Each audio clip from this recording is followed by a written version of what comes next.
बिस्मिल्लाहिर्रहमानिर्रहीम। अस्सलाम वालेकुम एवरीवन। आज के इस लेक्चर में हम डिस्कस करने जा रहे हैं इंटरव्यू से रिलेटेड इंपॉर्टेंट कुछ क्वेश्चंस जो कि इंग्लिश लेक्चरशिप इंटरव्यू के लिए बहुत इंपॉर्टेंट हैं। पास्ट पेपर्स में से यानी कि पास्ट क्वेश्चंस में से लिए गए हैं और ये बहुत इंपॉर्टेंट भी हैं। So first one is the Count of Monte Cristo is a novel by. Count of Monte Cristo जो है ये एक नावल है। ये लिखा है अलेक्जेंडर ड्यूमस ने, जो कि एक फ्रेंच ऑथर थे, और ये पब्लिश हुआ था नावल 1844 में। ये एक एडवेंचर नावल है जो कि फॉल्स करते हैं under the categories of mystery, thriller and historical fiction.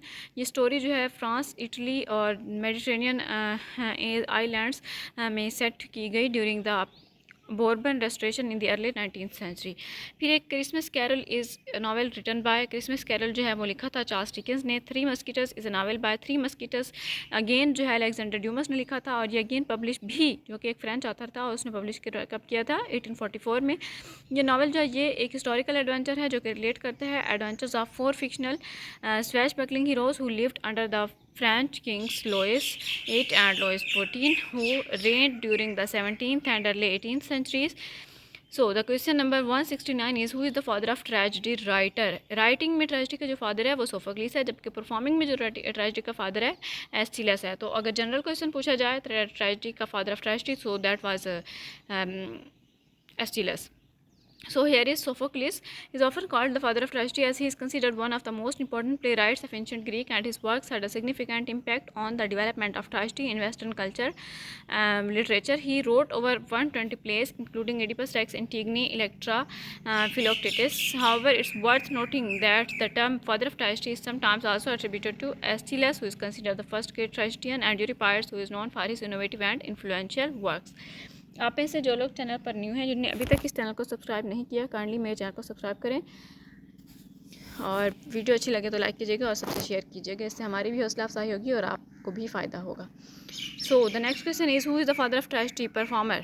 Aeschylus is known as the father of tragedy for his significant influence in the development of tragedy in Greek drama. Some of his most famous plays include The Persians, The Oresteia, Prometheus Bound, Libation Bearers, Suppliants, Seven Against Thebes, Agamemnon.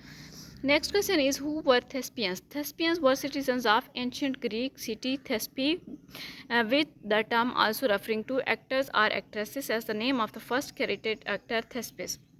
A member of the International Thespian Society, which is an honor society that promotes excellence in high school theatre. The sixth song of the third studio album by the American band Alisna, a rodent species, the Thespian grass mouse. So the next question is who was Dionysus? Dionysus, basically also known as Dionysos, was the Greek god of wine, festivities, frenzies, and alcohol.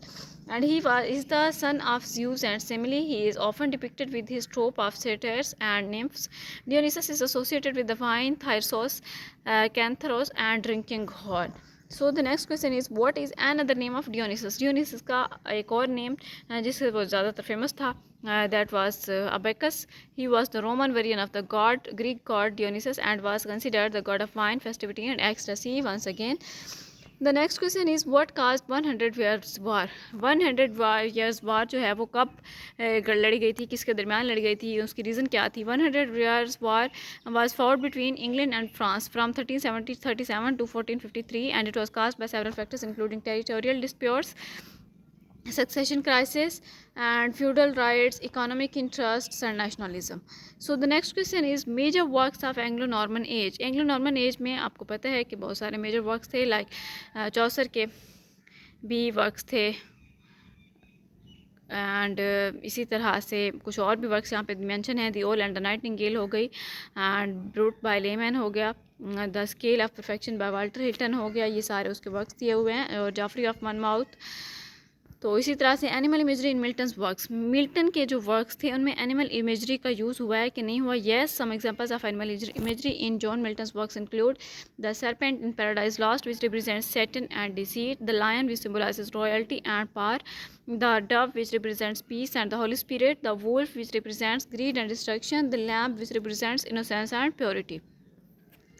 Next question is, was T.S. Eliot influenced by Dryden? Yes, T.S. Eliot was influenced by John Dryden.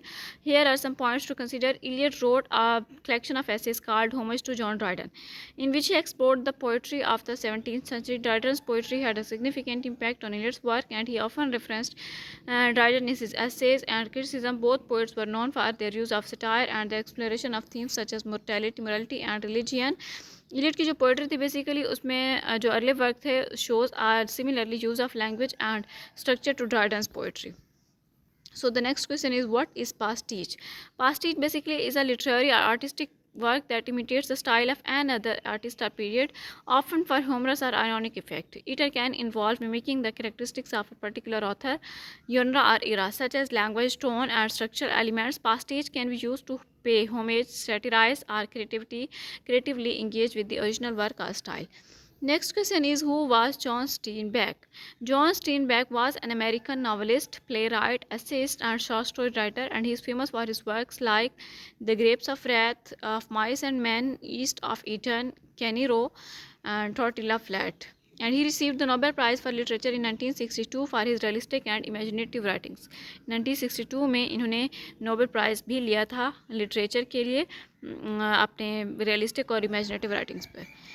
So the next question is, what is idiolect? Idiolect is basically a person's unique way of using language, expressing language, including their individual vocabulary. It means a person's unique style, a grammar and pronunciation. It's like a linguistic fingerprint unique to each person. Next question is, what is difference between apparent time studies and real time studies? In linguistics apparent और real time studies जो होते हैं ये दो मुख्तलिफ approaches हैं to investigating language change. So apparent time studies examines language use at a single point in time, and it can compare language use across different age groups or generations. It assumes that older speakers represent an early stage of language development, infer language change from synchronic data collected at one point in time. Real time studies क्या होती हैं? Real time studies जो होती हैं examine करती हैं language change use over a period of time. It means it is a longitudinal study while it is a single point study. So यहाँ पे क्या है? Follow the same individuals or communities over time, observe language change directly rather than inferring it, provide more direct evidence of language change. In summary, apparent time studies जो होती हैं वो cross sectional होती हैं, जबकि रियल टाइम स्टडीज़ जो होती हैं वो लॉन्गिट्यूडिनल होती हैं. सो the next question is, what is observers paradox? Observers paradox जो होती है वो दूसरे लफ्ज़ों में जाना चाहता है observer effect. It is a phenomena and in linguistics and sociology where the act of observing a studying of phenomena changes the behaviour of the individuals being observed. In language studies, this means that when researchers try to gather data on spoken language, the very fact that they are observing and recording language use can alter the way people speak. This can lead to speakers using more formal or standardized language, avoiding dialectical or non-standard features, changing their pronunciation or vocabulary. The next question is, what is dialect? Dialect is a regional or social variety of a language characterized by its own distinct pronunciation, vocabulary, grammar, and idioms. It is a way of speaking that is unique to a particular group of people, such as a geographic region, social class, or ethnic group. Dialects are often mutually intelligible with the standard language, but may have distinct differences in pronunciation, vocabulary, and grammar. A difference between language and dialect. Language dialect के दरमियान जो difference है basically is often blurry, but here is a brief distinction.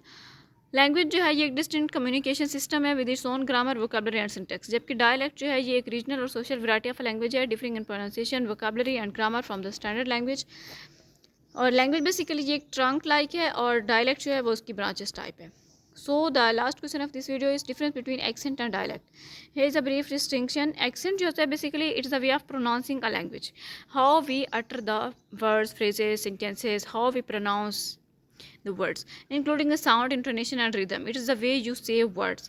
Dialect is a variety of a language, including grammar, vocabulary, and pronunciation. Dialect varies from 40-50 miles to 30 to 50 miles. So it's not just how you say words, but also what words you use and how you put them together. So think of it like a recipe. Accent is the flavor, how you pronounce the words. Dialect is the ingredients and instructions, what words you use and how you put them together. I hope it's clear to all of you. आज के video में इतना ही. Channel को subscribe कीजिएगा, video को like कीजिएगा और सबसे शेयर कीजिएगा. अल्लाह हाफिज़.